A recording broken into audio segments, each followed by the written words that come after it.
omusajja ganti mpereza ku kina akukka wano wendi wekwata ompereze era yaba musajja museegu omusajja yina wa mukyala we kitiwa nga tamutwala nga malaya tasobola musaba ebyo okujjako bwatwala nga malaya kitegeeza nawe eyo manyisanda zegula eyo yalinyeko ninye agaba nabadde nyina obusungu bwe natunulidde ebintu bino bw'otunuulira njagala abantu abagamba nti waliwo sound pollution era batubuulire baani boogamba kubanga Makindi olwaleero tekyali resident area, it is a commercial area. Yes. Okay.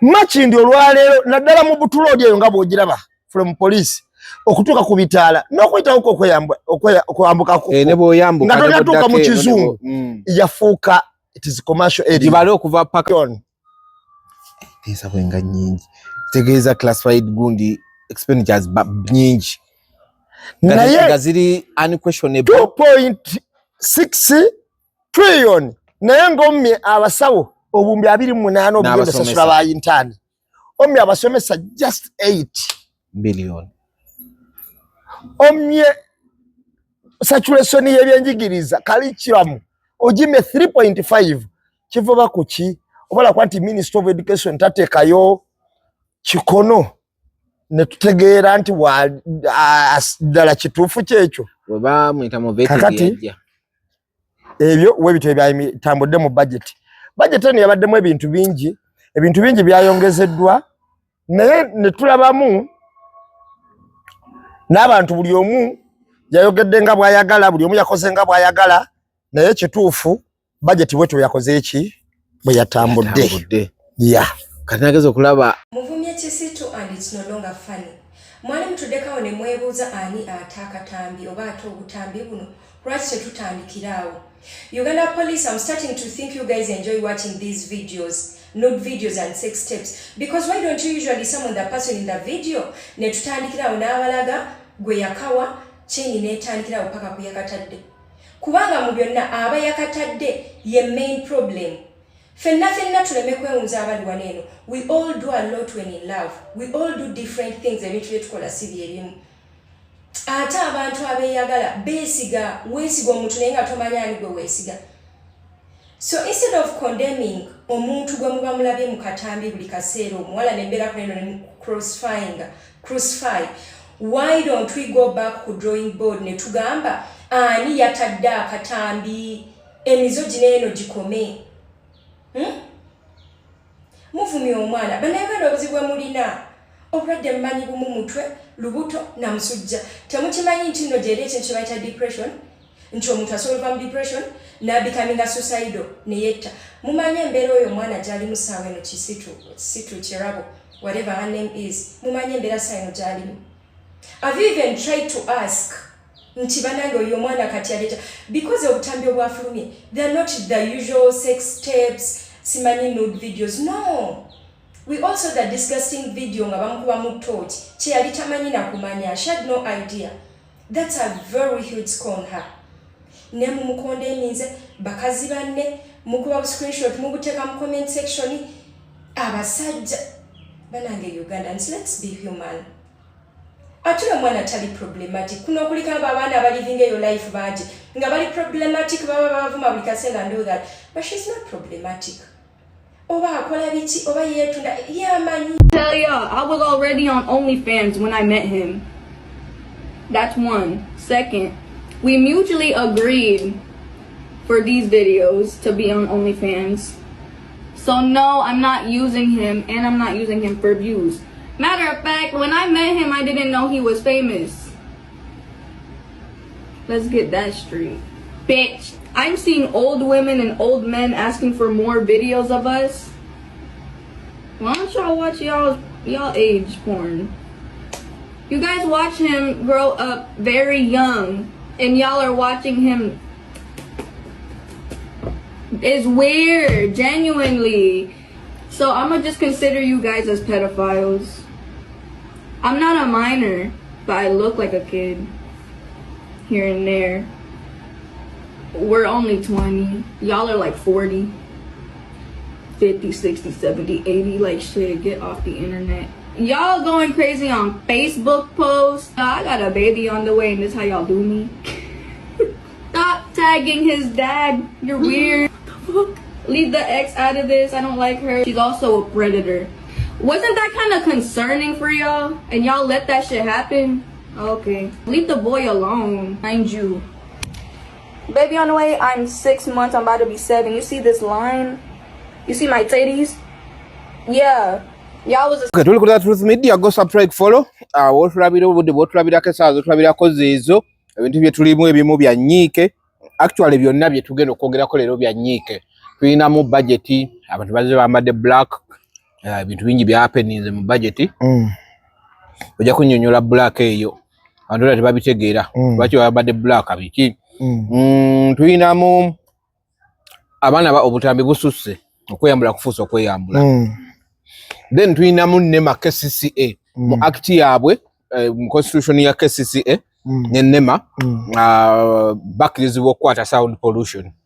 Balina gundi gye bakukoma, emisana gye bakukkiriza okukomako n'ekiro. Naye sensitization gye badde yabulamu. Mukyala wa KCCA, weeks 3 emabega, yayita press conference n'akyogera. N'agamba tugenda kukwata buli muntu, kati twagala clubs mu Kampala, n'ebitundu ebyetoolodde tukyayagala mabaala. We don't want bars. Unfortunately, bagenda mu bitundu bakwatako gamu na gamu. Emabegako kya happeninga ku gundi ku Acacia Avenue, ne bakwata big mics, ne bagamba mbu sound pollution. Ng'ebbaala zonna ezigyetoolodde awo ne bazireka ne bakwatamu ebbaala ki emu. So tugenda kutunula ebintu bya nnaku, ebbaala yaffe abasajja baagizinzeeko ne baagaana okukuba na buli muntu ali awo. So naye nga we tuli ndine namba emu sooka obuze ku bantu. Abatwala n'abatuwuliriza balamusizzaako buli omu gy'osinziira kansubire muli bulungi. Nze namba emu nga bulijjo okubeera wano okubaweereza mu nnaku ezitali zimu singa abeerawo ekintu ekyetaagisiza. Omuntu yenna ayagala okulaba ekyenjawulo, okufuna ekyenjawulo, genda ku Play Store yo ogugolinge, oteeke mu kibuga, otumye buli kye weetaaga okuweereza amangu. Tomenyekana jjaamu, totawaana mugutteko gwa kibuga, tonoonya kintu otamanyi we kiri, teeka mu buteesi kibuga, oteekemu order yo bakuleetera ekintu. Okay. So nsubira mujja kwanguyirwa nnyo nnyini okulokola obudde. Abantu mwenna batugoberera, abatubeererawo, mwebale nnyo, mwebalire ddala mu ngeri zonna ez'enjawulo, tubeebaza era mbasuubiza naffe tujja kubeerawo nga tuyimiridde ku nsonga obaweereza n'omutima ogumu mu mazima n'obwenkanya. Diana Nalubega yakutumidde? Diana Nalubega yaŋŋambye akammweke. Nange mutumiddeko, muliyo naye ne mugamba omusajja nja mugamba. Tujja kutula twogere, talina buzibu. Naye mwagaliza omwana yali ayimba, ayina akayimba ke akasinga ng'okunnyumira. Akagambanga abakayita batya waliwo kabiite. Waliwo I do. Oh yes I do. Waliwo kabiite wanyambye mwami. Kati kali akagamba tuseyeye bali tunoonya zinaawe ndongo ku kabani twambuke bwe balirowoleza nti batuwanule nga ne tugga tetutuuka twambale ng'ebitunyumira ate nga tebituwemula nze n'abatanjagala sibakyawa kuba buli boolwo nga bali naffe. Nonya no title gwe kisumuluzo bakata kisumuluzo. Oh yeah. Yo ona abadde gango wange from day one mabega tubadde tukwatagana mpola. Anyway kale namba emu okutandikira wabuzabuza ndowooza tutandikire ku kintu kya parliament. Budget lwadde lunaku zabadde nga 11 budget yasomeddwa nga bulijjo tubadde face gye tumanyi ku luno baamukyusa. Kasayija naye yazze akinakina nga bulijjo abalala. Leero mwami yabadde gundi we yabadde state minister kati ye yazze nga asitudde briefcase. Ebintu bingi byayogeddwa. Nalabye President Museveni nga yekokkola abantu b'NRM tebakola mirimu gimala. N'agamba badda mu kulya nguzi, badda mu kukola bintu bitagatta, tebalondoola bintu bikolebwa. N'agamba agenda ewa State Anthony. Yagambye State Anthony? Na amubuulire waliwo close wonna wasobola okukwatira n'aba-opposition akabadiya obutabirondoola nendabako Joel ng'amwanukula nti bulijjo kye tuyombako ate ansa gy'olimu nti bannange ebintu byonooneka. Bwe tugenda obbirondoola batusibira bweru wabikomera mu liri. Twagenda wano okulaba eddwaliro emirundi n'emirundi katatukiza tabiraba President tabiraba. Ebyo tabiraba n'agamba lwaki mwabaganya otutuukawo. Tabiraba. Chovula yagambye anoonya State Anthony amunnyonnyole. Mwami Museveni akabadde Nasoko omuzuulako. Kali ka mirundi ebiri. Akamu bakayita kwegeziwaza. Akalaba bakayita kwesiriwaza. Nambe munedda. Obwo bombi obwo badde abukozesa nnyo. Nga ye omuntu ng'ayina kyanoonya. Abantu bagamba batalondoola. Ba minisita be n'aba NRM bwe yamaze bagamba nti balondoola n'agamba ekyamulondesa Namere mumwa nakirabye nange n'agamba ekyanondesa Namere ku ba minisita mumwa si qualifications mumwa wabula mumwa nakizuula nti muwe muzimuvumi bulungi. Lero Namere ayingidde office ewa state nakizuula muwe muvumi mulungi era ongeri bali gye baali batandise okutuvuma kati ono ekyamunondesa mumwa qualification eyamulondesa esooka mumwa naye bagambye ajja abenguza ajja baleekaani bano bonna abadde bagamba nti akitinge nga minisita oba nga MP ali ku qualification ye ekyalondesa full figure kyekyamulondesa. Ndowooza we beetwalamu ne full figure president n'apimamu ng'agwa mu kaliba ya full figure yoono basobola osiŋŋana ompisa nkuyise president yayogedde ebintu bingi n'abadda sente za PDM nagezikolanga nga baleeta feesi y'akasolo. Full figure mutumiddeko nnyo Mama Flower talina buzibu ate n'atwagala nnyo bitya mukwano gwaffe. Ate kati omanyi wabeerawo ebimu ebitasobola kukyuka. Full figure tubadde naye ebbanga ddene emyaka mingi. So ebintu ebyo biba kati temuyinza kubanga temwebuuzaako temukola mukya ebintu ebiringa ebyo. Kati tuyingidde parliament. Tuli mu parliament. Tuli mu budget ya nalabye ebintu ebyatambudde mu kusomwa kwa budget eno. Ffe nga ba NUP twajjidde mu ngoye za black. Era ekyatuleetedde mu ngoye zino ze zimu ku nkola ez'okwekalakasa mu ngeri y'obuntu bulamu okwambala ebifaanagana olumu ne mutakola bali bye bagamba nnyo. Ati ne bagamba mwazambadde kyekikyukawo. Tekuba kukyusa naye okulaga obutali bumativu kubanga kwogera. Okitegeera? Kubanga kwogera. Era nayo twayogedde emirundi gye na Mwami Museveni akyaliko. Naye era talinga bwe yali. Olumu amafumu gamufumita. Kati buno bonna buba bubonero. Era omuntu agamba nti kyekyatuusewo kati mwazambadde olumu abatamanyi nnyo bya bufuzi olulala alaba bintu ye bimaze kutuukawo. Kati omuntu olumu atalina vision ebitasobola kubitegeera. Ebyo bitegeerwa abantu bagezimuko ekimala kyokka. So twazze mukamu kubonera obulaga obutali bumativu bwaffe bigenda maaso mu ggwanga. Okuli osiba abaana ebintu okwekanama kuli budget eri unnecessary n'ebintu ebirala ebiringa ebyo okwambala black. Kale ate ogano yimuka mu East Africa twatesa nti budget zino tuzisoma omulundi gumu era bazisomeze n'olunaku lumu. Eno baali basoma ya Uganda nga ne TZ basoma. Twasomye budget ya trillion 84. Bwatyo Kenya nayo nesoma budget ya trillions ndoza ziri 98 aba 10 batusingako.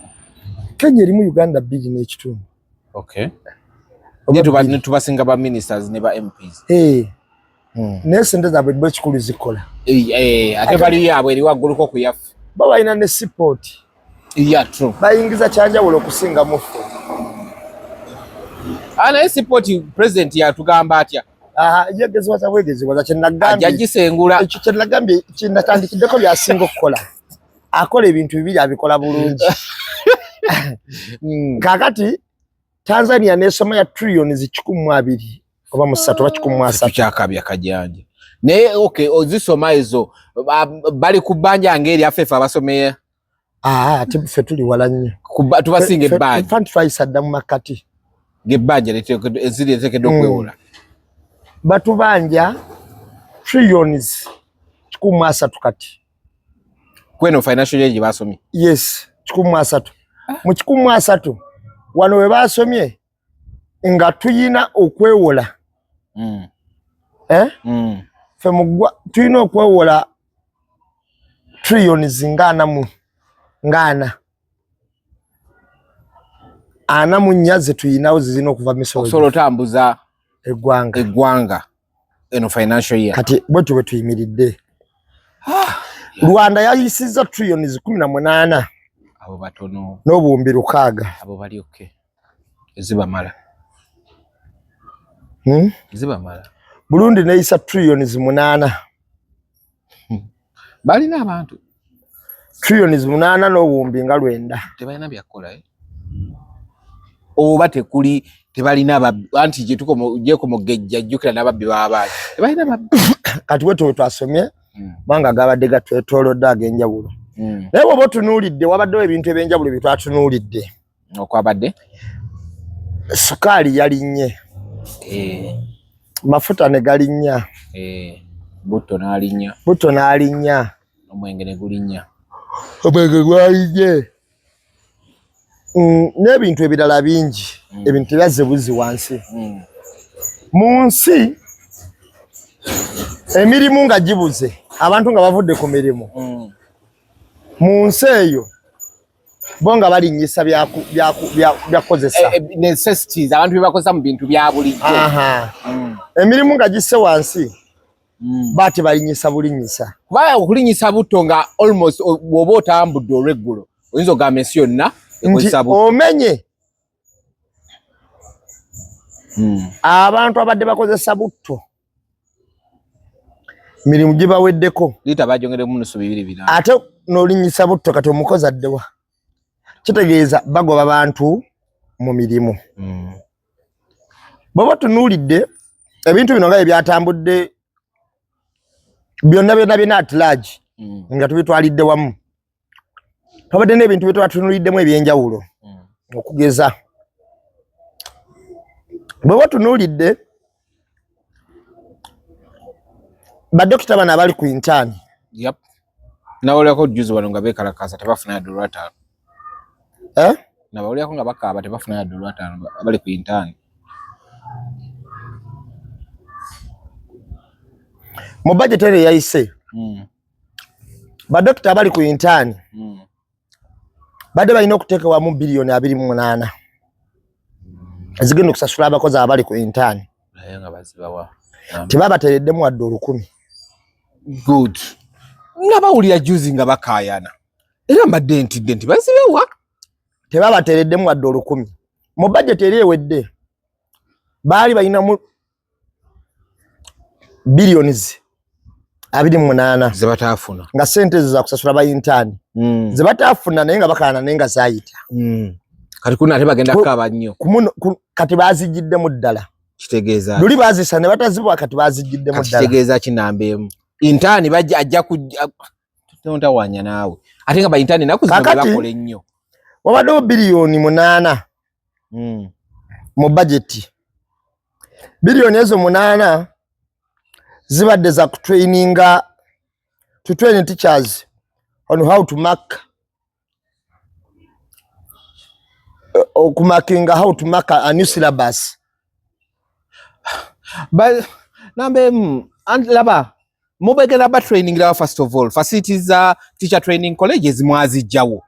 Kakati kira kabaddewo facilitation y'enjawulo era eyo ngegenda yisibako bilioni 8 okutraininga ba teachers engeri y'okumakingamu eno new syllabus nambemu njaga tugende kola ekintu kyoyogerako training colleges bazigala yes zetubagitwaye tusigazawo nayo ne bagiggala kati ate right now baloza ate bagenda training be batasomeseza kati TTC bazigala naye TTC baziggala gundi y'obusomesa ate nesigala ku university yes okitegeera era wamalanga ku university n'ogenda ku TTC ku gundi TTC luli omuntu yali amala S4 recent kituufu kyoyogera luli omuntu yali amala S4 n'agenda ku TTC abatasobodde genda ku university kati bakizuula nti buli musomesa alina kuyitirira mu diploma mu university oba ku degree TTC ne bazijjawo kati nambe mwena kugamba ekigambo kino kyoyogera kituufu nkimanyi omuntu eyayitanga eno gyogamba ku diploma n'omuntu eyayitanga ku TTC ani yasinganga okufulumya product ennungi yasinganga kuva ku TTC because ye specialization nga kyekyo kubanga baspecializinganga kuteekateeka musomesa anti kyenkugamba engeri gyayinza somesaamu abaana anti kati kyenkugamba kiikino the reason lwaki bali mu kukomyawo kino tebakikomezaawo nanti kyeŋŋamba nti lwaki bakifasibaleeta eno new curriculum basomesa eri tebikola bwe baleeta new curriculum oba syllabus empya ng'abasomesa engeri gye bagenda okumakinga ebibuuzo ebyo ebya syllabus empya bayina kusooka kuddamukko kutendekebwa mu ngeri ya syllabus empya gyekoze eki gyezeemu kubanga abagireeta basomesa sibe bagireeta kituufu abagireeta nga n'abasomesa beetaaga okukola ki okutemu okutendekebwa ne wateekebwa bu budget yali ya bilioni 8 ne ziyita ku luutu ewedde naye ne batatendekebwa ne zitakola yes kyendiko kati ku mwaka guno abasomesa nga banyinyitidde nti beetaaga abasomesa bategeere syllabus empya bagimakinga batya bilioni 8 zo bazijjeemu ekuno bazijjeemu yes ndi ku budget gye basomye soko lindeko nkulaga ebyabadde eby'omugaso ebyasuuliddwa ba intani babajjeeko sente ba intani kukuno omulundi tebaliimu bali balina okufuna bilioni 28 ne babajjako ba doctors okusasula ba doctors abo ababeera mu malwaliro bazijjeemu kubaze sente zibadde zibasasula kati mu budget ezo tezayitiddemu n'abasomesa okutraininga how to mark a new syllabus nayo bagijjeemu bilioni 8 mwabaddemu 3.5 bilioni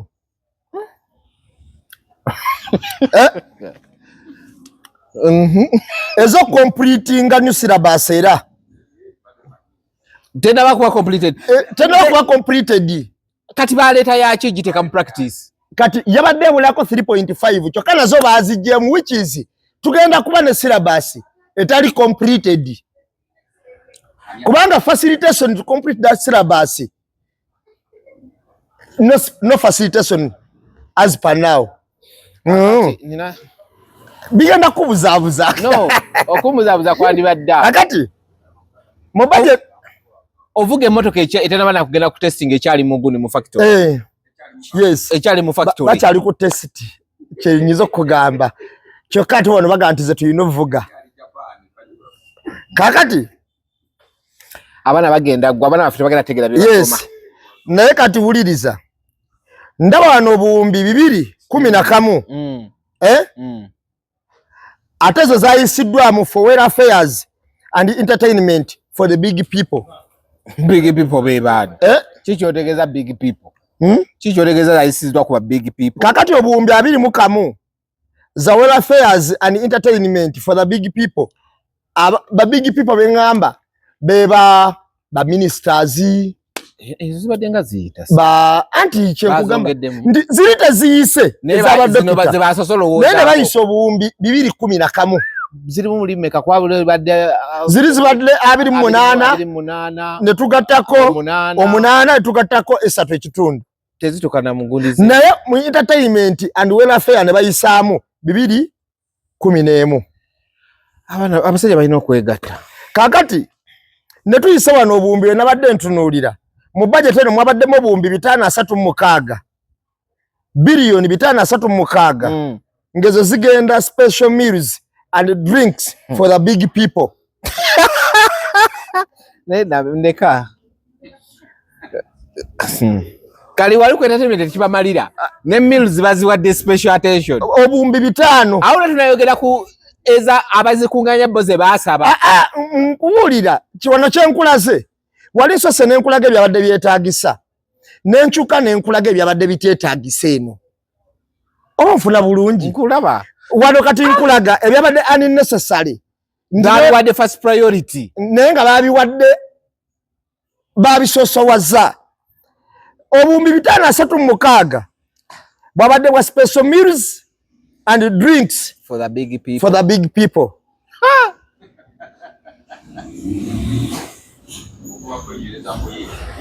Oh. Ne wabeerawo obumbi 196. Obumbi 196 for big people to donate. Nabuuliddeko. Bumbi 196 gabagabako. Is entertainment mbali bali mu mwandi bade ne donation. Welfare and entertainment. Nti why ngenze mufiiriddwa tulina omukolo ewaka jagala kusanyuka muko Afrika je nyimbiremu. Abo kimwe bagaye basobola okukola ekivulu ewaka ewaabwe nga kati wano obumbi 196 bwabadde bwakugabako mu offices ez'enjawulo. Ate nga jjuka ne president yagamba kati zaafuna tezimumala is a donation. Ne wabeerawo obumbi 17 for firewood, gas and charcoal. Nedda wali ku wero ogundi welfare ate kino wekyandigudde. Bayawudde. Wali afumbira ku nku. Byonna anti waliwo agamba nti ndayanku. Nego igana abantu abasajja beeyagala. Ne wabeerawo n'obuse wali nvudde kawumbi. We kati oli ku trillion. Ndi ku trillion. Ne wabeerawo n'obuse 2. N'obuwumbi 6. Zabadde za classified expenditures. Bagundi mwe bagwa. Bagashu. Mwe muli abo. Classified expenditures. 2.6 trillion. Tesa bwenga nyingi. Tegeeza classified gundi expenditures nyingi. Gaziri unquestionable. 2.6 trillion. Naye ng'omye abasawo obumbi 28 obugenda sasula ba intern. Omye abasomesa just 8 billion.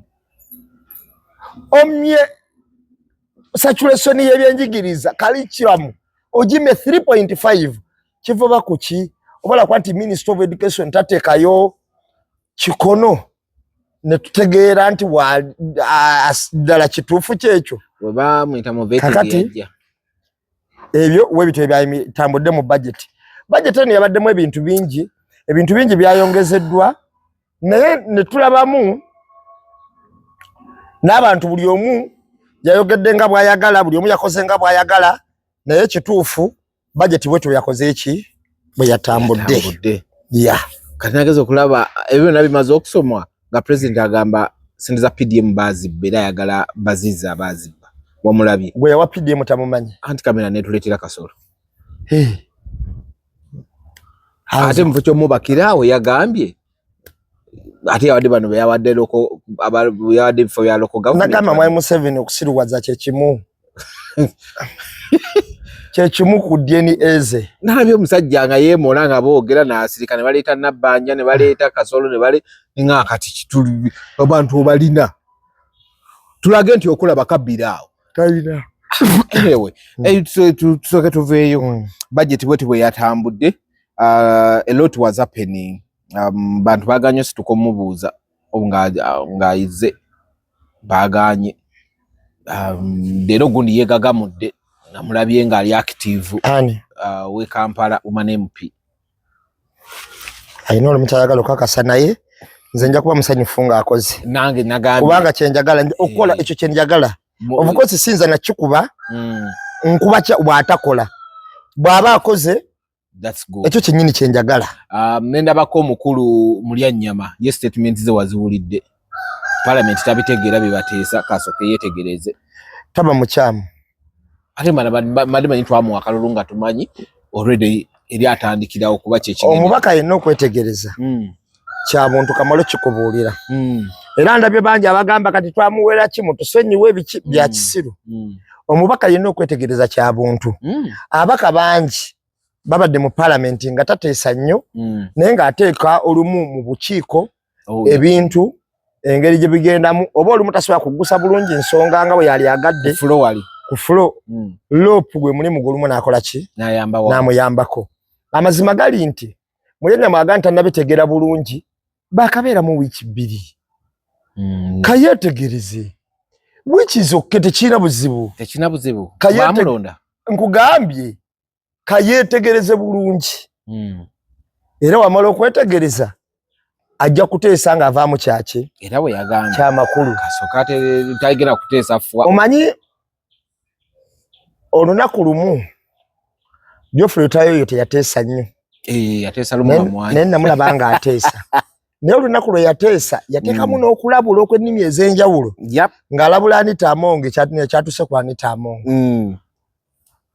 kituufu okiwulira kati omuntu wagamba nti yeetegereza muleke yeetegereze towa buzibu namboze yatugamba nti yasooka ne yeetegereza parliament nga Latifu amugambye tumala gagibuukira okutandika okukola ki okuteesa kyovula abannaffe abamu ababame bateesezeewo babaŋŋondde buŋoozi oba sipiika n'abalabisanga batalina mu magezi naye bwe dalabisa beewuwe yalabisa beewuwe anti bo agala nnyo okubuukira balabe nti bo bali active from day one fe twatandikiddewo biki anyway kale njagala tugende tusooke kuba n'abaana obutambi bususse nambe mu butambi bususse sikitegeera kiki abaana mubatadde ku pressure okuwa ssente kamale kulabako obutambi bususse abaana abo bamalaaya kyokosezza kinene bamalaaya ekyo saagala okirumemu wadde kubanga kati nalabye lala ng'agamba omusajja naye we bw'omala kaderiitinge ayinza okuba yalina ekyala yagala olina agamba in exchange njagala katambi nze nolaba bw'otunuulira oli kirabo naye yali ayinza okuba yali yeetaasa n'abusindika naye n'abasajja bayagala baba bayisendikira basajja kikaaki ate nowadde baba basajja bakulu kubanga ngenda kubuulira ebiseera ebisinga obungi obubaka ku mukazi kyoyina osingamu abakiyita kitiibwa kasita omwambula nolaba obwerere nomata biki ebituuseewo omusajja kakasa nti gwe osinga ku mukazi okutegeera ne wakwogerera biki nze kyobalaba sometimes temuloza nti nfe tufuna bizibu naffe tubifuna naffe abantu batulumba naye olina obbiraba n'obisiriikirira ekintu ekiyitibwa omusajja era ekikufuula omusajja kwe kusalirawo mu kaseera ak'akazigizigi n'osalawo ekintu ekituufu bw'oba tosobola kukola ekyo musajja bo tewaba kati nambe omuntu ajja kwebuuza bw'oba okoze statement bwetu kati ki ekikuyisa bali bamalaaya nalabye abba kyembuuza kyembadde nkubuuza nti basajja ki be baweereza obutambi bwe bagamba nti basajja be babuta bo basajja kika kyabo be baagala ate nga batugamba mbu balina kiraasi ndetinga ba class batugamba badetinga ba kiraasi abakiraasi ebyo bakola ozegera basi babagana kubeeyogeza gwe nankutwala bwa nze netinga high class tebaba nansa ndoza high class tegeza butaba nansa high class tegeza kulamu wawa kola bya kisiru high class tegeza kola bya kisiru hera high class tegeza kweyambulira abantu buterongosa ye high class buchafu ye high class kwa byonna tubitunuulira abantu abewana mu high class agenda okweyambula n'ogamba nga lowa nnyo I know nga nenakirija gobadde olaba wali amusinga kubanga high class eyina characteristics ezigitambulirako okuli obuyonjo wano tebwabadde omuntu high class ayina okubanga muyonjo Okay. High class oyina okwefaako ng'oteekamu banaakiraba batya kati n'okumala gakola obutambi obwo unnecessary butambule nawo high class ye eba egudde. Yep. Okay. Kuba n'omusajja ga nti mpeereza ku kinaakukka wano wendi weekwata ompeereze era leyaba musajja museegu. Omusajja alina wamukyala w'ekitiibwa nga tamutwala nga malaaya tasobola musaba ebyo okujjako bw'atwala nga malaaya. Kitegeeza naawe wewe wajjanga malaaya. Kati n'abantu abo bonna bato obutambi bwe mukakase nti nno kaliba gye babatwaliramu yaabwe amalaaya. Mubeera ku byampankuwe. Mwe ku byampankuwe. Abalala babukola balina emikutu ku babuteeka. Ekyo kituufu. Abagenda ku mikutu ekyo ababumanyi ne babuwakankulayo. Ono si ye gundi. Then abalala babukola banoonya katale. Ng'omwana bwe yannyonnyodde nkulage nti the real Shan, who is the real Shan ng'ali mu mukwano. Gwe byobadde onkola sibitegeera. Ng'oli musajja ng'osigaza oyo. Kati that stupidity over highest order.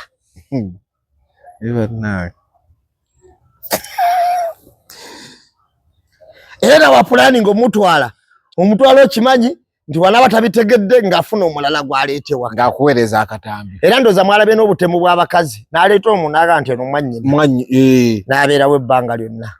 Omuliisa tulina okubeera abagezi nnyo ekimala. Okay. Gundi ndabye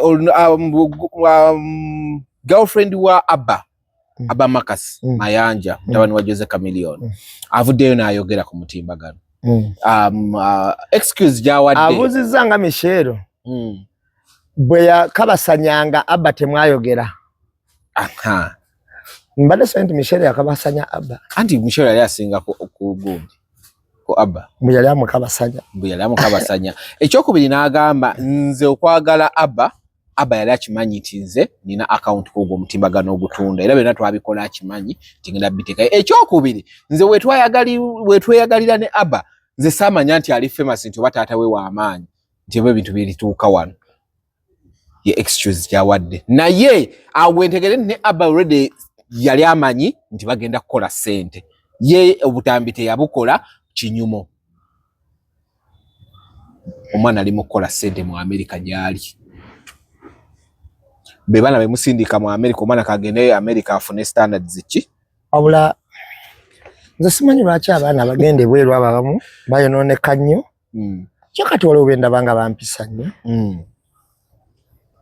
Naye isoke byonna Katonda yaleeta nze sijja musalira musango guli awo akyali mwana muto akyasobola okwetereeza. Naye ati bino bisigalayo ku mutimbagano. Yes bisigalayo. Naye bisobola osigalayo omuntu ng'akyuse n'ogaba bambi bwali buto. Kuba kati olaba tolina wosanga desire luzinda kati n'omujajinga newankubadde gyebiri. Yes. Naye osobola okumanya nti oba yali femu yali emutawaanya oba ebintu ebiringa bwe bityo. So unfortunately njagala tugende ku Nema KCCA. Njagala onsunsulira abantu bano engendo gye bali mu kola. Remember bano bakola mulimu gwabwe and kiri mu gundi yaabwe nti ekya sound pollution tekikirizibwa muki naddala mu residential areas. Waliwo zi Airbnb apartments bikingo kasaba nga waliwo abantu abasulawo. Naye abantu kyebewuunya we bagenda mu kifo balondo bamu. Bw'otunuulira ebbala nga Climax almost eriri opposite baliyita batya eryo nalyo liri open kuba tebakyayagala bars baagala club. So Idi wa KCCA emabega kawo ndooza weeks 2 ku 3 yavaayo n'agamba twagala tubawadde ebbanga mukyuse amabala gafuke clubs. Twagala sound nga musibe munda tetukyagala sound pollution. N'omwezi teguweze batandise okwakitinga batandikidde ku bbaala yaffe Climax. Kakati njagala ebintu bino tubikwate mpola. Yep. Era ndowooza kinkoze bubi ola kisasokedde kweno topic. Ebiseera ebisinga obungi kuba yinza okuba engazi. It's okay. Tugenda kutemamu emirundi ng'ena oba esatu. Okay. Bwe tuba tutematema ku kiti bayita ebbaala. Ebbaala abantu bonna bakola amabaala. Naddala nga baddugavu baawano abo abantu baba self-made in business. Be bantu ababa beekoze ne beereeta nga beekoze bokka. Yeah. Ab'amabaala kakati bwe tutema emirundi esatu twogera ku bantu kubanga waliwo bannaffe abamu ababeera nga ba investors.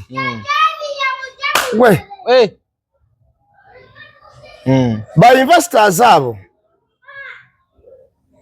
bajja okuva mu mawanga ag'enjawulo. Yep. Abamu babeera baawano ng'abazikoze banene naye n'atembamu Omulitulia. N'atimbamu Omusomaali. N'afuna tax holiday etambula okumala emyaka 95. Okay. Oba 4. Era abantu abo balabye emirundi mingi ebbanga eryo bwe liggwako amabaala ago bagasiba ne bagamba ligudde. Likoze litya?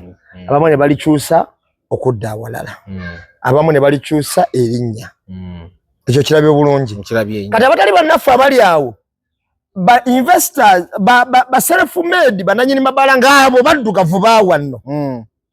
Abantu abo babeera bakola amabaala agaabwe naye ng'enkola gye baagakola bakola amabaala agaabwe okuwa abaana baffe emirimu.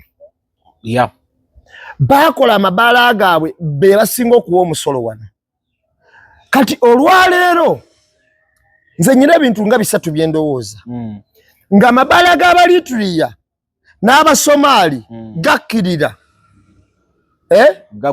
gagwa batandise okunaawuzaayo amabaala agayina audience mu bitundu.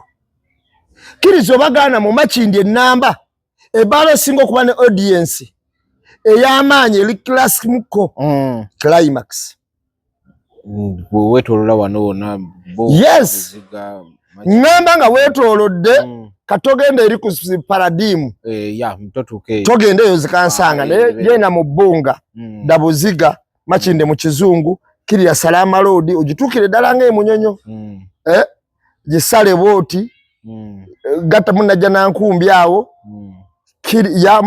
jangu eno komawo eno ku lawundi Kibuye awo wonna kati ogattekaawo ogattireko n'ensambi awo wonna paka Kibuli.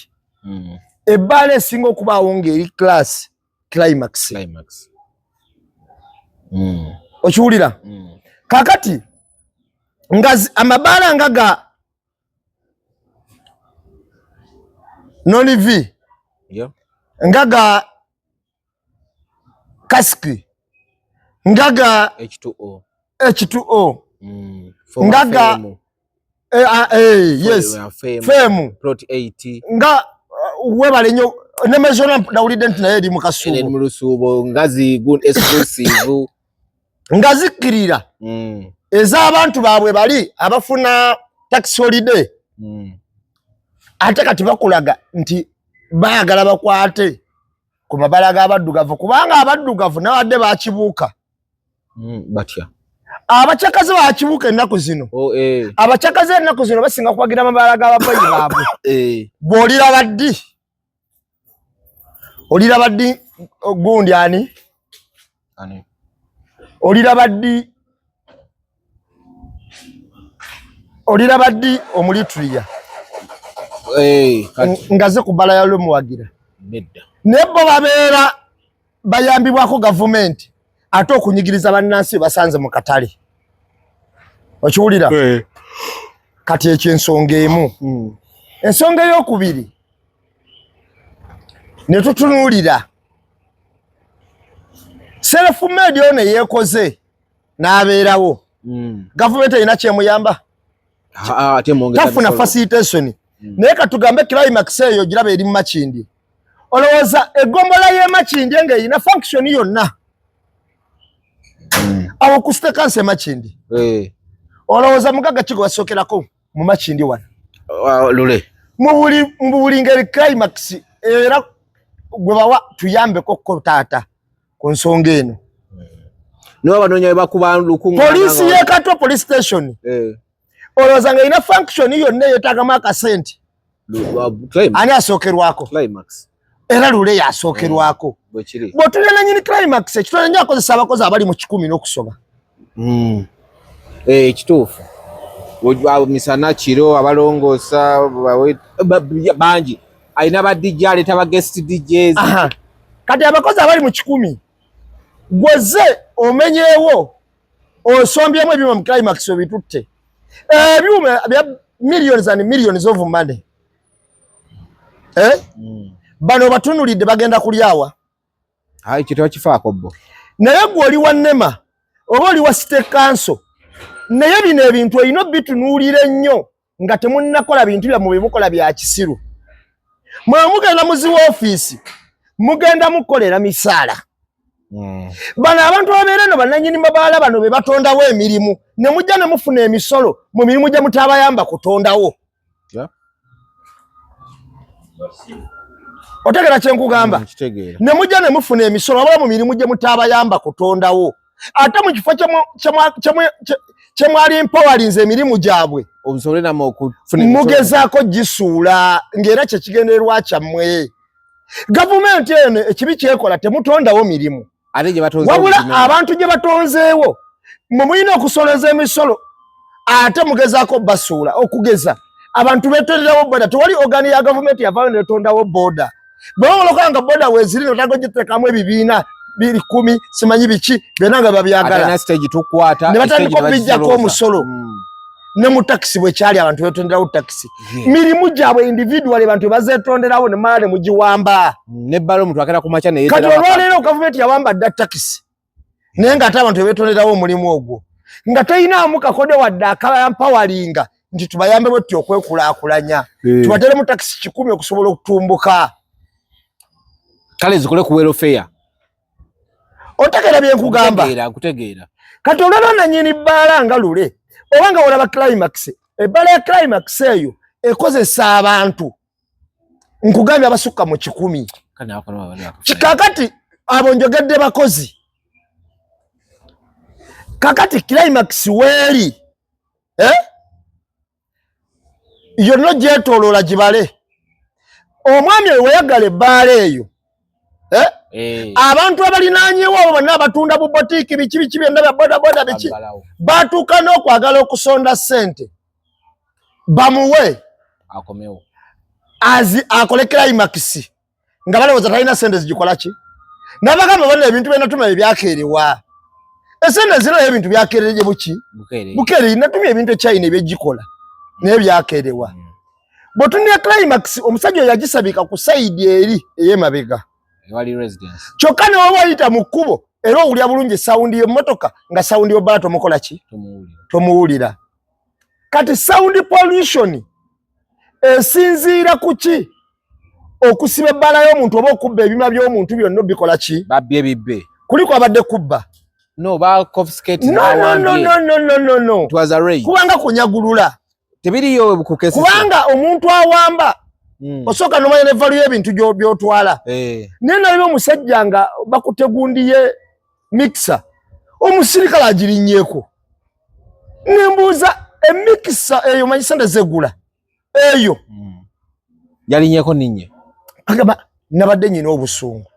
Bwe natunulidde ebintu bino. Bw'otunuulira njagala abantu abagamba nti waliwo sound pollution. Era batubuulire baani b'ogamba kubanga Makindi olwaleero tekyali resident area. It is a commercial area. Yes. Okay. Makindi olwaleero naddala mu Butuloodi eyo nga bw'ogiraba from police okutuuka ku bitaala n'okuyitawo okwambuka ne bw'oyambuka nga tonatuuka mu Kizungu yafuuka it is commercial area. Gibale okuva paka ku actually paka ku kooti. Mpaka ku kooti yafuuka commercial area. Commercial area mu Makindi kizibu nnyo ekyokusanga omuntu eyabaka awali Climax. Emabega wonna n'obulimu bwali bwebakibwamu abantu babufula buloogi kuba omusinga ova ssente bamalaya mwe babeera. Otegeera wonna okugyetoolola bwati bwala ba climax echemanga wali ebbala ya Beruga n'amabala amalala ga fifi gani gonna agaddakaawo. Ngokirya bwotya. Yeetoolodde obubaala obutono naye nga bonna buliikirizibwa ku lwa climax kubaawo ennene. Kaakati bw'oyita ku kikubo ekya wansi wano ku petrol station. Emabega awona waliwo obuyumba bw'abadobbi bw'abaki batunda mu kiriniki. Okwetoolola bwetu. N'obula buyumba bw'abamalaaya n'obubaala obutinitini obuli emabega yonna ogyetooloola. Bona buliikiriza ku climax. Bw'okomawo bw'oti ku sayidi y'ekyengulu awo wali era kiri ekigundi kiroogi abantu batera okusula bagiyita batya ekyo era nga naye okukola eyo zonna ziroogi lwakuba nti climax ekola ki weeri mu maaso eno waliyo n'akabaala opposite bonna buliikirizibwa ku climax waliwo n'emmotoka bwe zitambulira kyokka sawundi ya climax ne bw'oba oli munda n'otambula okuva wali ebbaala n'ojja ng'osusse puulu ey'abaana oba oyogerera bulungi ku ssimu nga towulya sawundi owulya kyenkugamba nkuwulira kati wabeerawo omuntu akomplaininga ng'owannema we yannyonnyodde nti waliwo complainant complainant wa complaininga sound togipimira mu bbala ya muntu bw'obaga nti ebbala tuwoganira tojja mu bbala ya muntu n'oyimirira opima eki oyina kugenda complainant waali simanya babitegeera byenkugamba emu anti kiwuliriza kyengamba nange kyengamba kikino mbu wabaddewo complainant yes na complain ku mabbala gatwetolodde awo na complainant kugundi yekka oyina kugenda complainant waali okakase sound ene gyetya wano era beyenkana ki then wamala okulaba nti sound eyo ekituufu etuukawo complainant waali ne tunoonya solution netayinza kuwa bantu kipapula nti complainant ya complaininze n'omuwenako 3 n'okomawo n'oyoola ebintu ebbala balowooza emala gasibibwa battu kati ngera ojjukira rumors ebukoto rumors yali eriko massage sauna nga ekozesa abantu abasukka mu 2 olaba omanyi bukoto heights eziri awo waggulu yasula zimanyi bulungi nnyo okimanyi nti be baggazaawo ebbala eyo ne bamisa abantu emirimu naye nga bunge baleekaanira nga ffenna era bukoto heights tumanyi nannyinizo sidio kati eri gye zaali waggulu nga abali awo bonna tebacomplaininga ng'omuntu omu yacomplaininga rumors neggala kye bakoze wano kaakati kyokka ati neyaddamu yakolawo era bbaala kitegeeza waliwo eyali amulwana eyalagalawo bw'oba onaggala emmotoka we ziva ekyengulu ne zibuka amabaala 4 gwe n'osibira ku climax naye nga gonna gakuba ki endongo oba ntegera kyenkugamba kwawo ku bidaala awo kira wano liri bbaala wano wansi bbaala wali bbaala olyokotuke climax naye ogamba nti yo ekola ki sawundi nze nyina ekintu kyendaba obukosi mugenda tusuulira abantu baffe mmwe mwennyini era kino nakyogeddeko ne we nabadde mu mboozi mu kati omukulu akulira the executive director wa KCCA musiraamu naye olwokuba oli musiraamu saagala lowooza nti bintu bina makulu omanyi abantu abeebikkirira bwe batunulira ebintu ebimu bayinza okwefula nti baganda bannabbi bino ebyamabbala nabiki balabanga ebitalina ki makulu which is very wrong. Sharifa Buzeki kati Sharifa oyina okumanya nti n'amabbala gawo omusolo naawe kwofuna ssente bazijja mabbala ogwo ye akola mulimu gwajagamba nkola mulimu gwa kati saagala obitwalenga ebitalina makulu abamabbala bano mwali badde mwateekawo dde enkola ebayita ne mubasinkana ne mubannyonnyola kyekyo ne balaba ekyokkola ate no baba grace period ya mwaka nga mulamba kati n'obawo ebbanga n'obaga nti tubawadde emyezi 6 oba omwaka mutereeze abantu wewati investment y'ebbala okusiba ebbala mukola ne supervision nti ddala bibamagaba babikola ki babivaako kakati Nyine ebintu bingendo kugamba olwaleero. Nze ndabone kobane. Kuchalo. Eyokuba abaddugavu bajja mabaala. Botunya dabala nga climax. Notunya bala banga ago ga sipu. Naye bali bayisibe nakwezo. Ebadde nsibe. Yakolana bulanya jigula. Awalwe kobane, waliwo kitali kituufu. Botunya mabala nga ga Supremacy and Legacy. Botunya mabala nga Supremacy nankulabye amabala nga Legacy zana. Amabala ga basajja abaddugavu. Ate government gesingako omutima omubi. Ate nga bebawo omusolo. Abantu be yali badde empoweringa ne bateekamu ne kasente. Bekyojjanya. Nti bannange mbannansi okusituka bwe muti kino mwongereemu. No empowerment kyokka ate oyo noona bibiri ebiriwo. Era ffe kati twebuuza. Kubanza ngenda kubuulya ekintu kimu. Nama bweba etunulya sound pollution nga yo bwegamba. Nze ndowooza sound pollution yali badde jja netuukirira bannannyini kifo. Kuba nabuuza omusajja wa Nema nti ebbaala esinziira ku kinga eggulawo nti abakanso bagiwa olukusa. Ne mbagamba mmwe kati ate temujja ne mukebera pollution sound biki bye mugamba nti ffe tujja nga waliwo atugambye. Ne mbagamba for now kati mubakyamu. Kyotaggula, kyotakebera, okigalo. Kyota wa muntu mutindo, okiggala otya.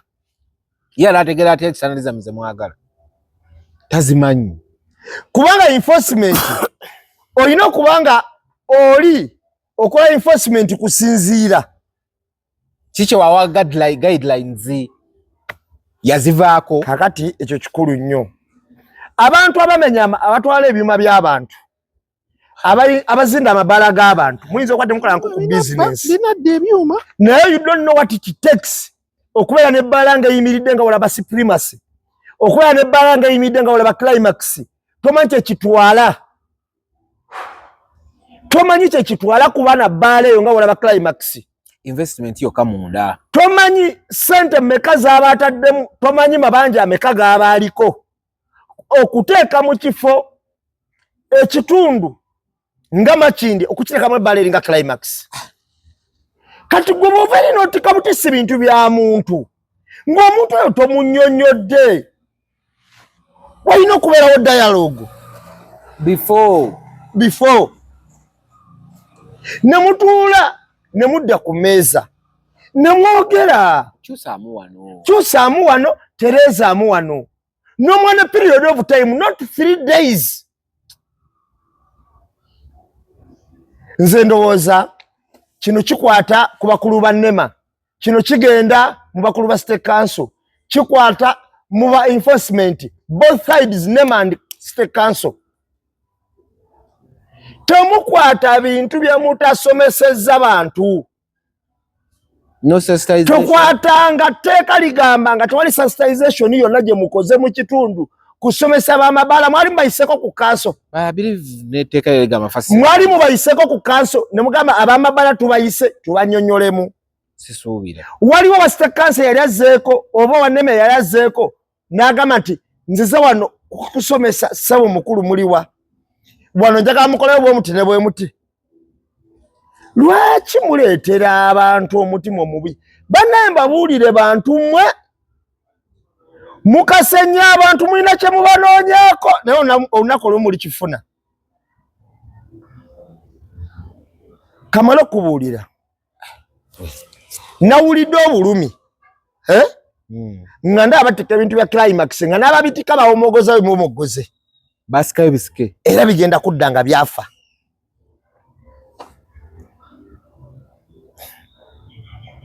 Kati bw'omala obitwala oli n'akugamba emitendera gyo n'agituusa ebintu byange mbyagala. Nga bwe baasasula ebyani.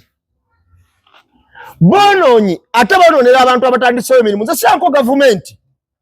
Sirabagako gavumenti. Mu nsi yonna eyisa obubi abantu abalina emirimu.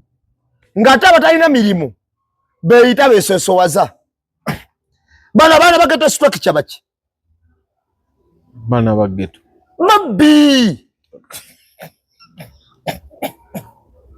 Wale watu batongoza aki. Ababbi no basosowaza. Nodi abatonzeewo emirimu abakola nga bokijjanya okuba malako emirimu. Kati eba government kikaki.